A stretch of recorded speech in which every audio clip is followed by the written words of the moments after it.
se queda con estos dos en uno. Trophy জেতা বা হারার চেয়েও ফুটবলে আবেগের দাম অনেক বেশি, আর তার সবচেয়ে বড় উদাহরণ নেইমার জুনিয়র। মাঠে যার পায়ের জাদু দেখতে কোটি কোটি ভক্ত চোখ ধরে রাখে, সেই নেইমার যখন ম্যাচ হেরে কান্নায় ভেঙে পড়েন, তখন যেন স্তব্ধ হয়ে যায় পুরো ফুটবল দুনিয়া। ক্যারিয়ারের শেষ বিশ্বকাপে নরওয়ের বিপক্ষে ম্যাচ হেরে মাঠেই কান্নায় ভেঙে পড়লেন ফুটবলের এই রাজপুত্র।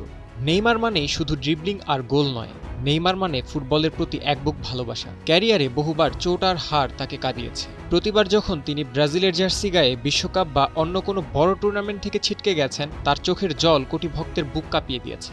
সমালোচকরা যাই বলুক না কেন, এই কান্নায় প্রমাণ করে ফুটবল তার কাছে কতখানি আবেগের। তবে এবারের কান্না কিছুটা ভিন্ন বটে, কারণ এটাই যে তার শেষ বিশ্বকাপ। কোচের ভুল সিদ্ধান্ত কিংবা নিয়তির লিখনের কাছে হেরে গেছে তার দল।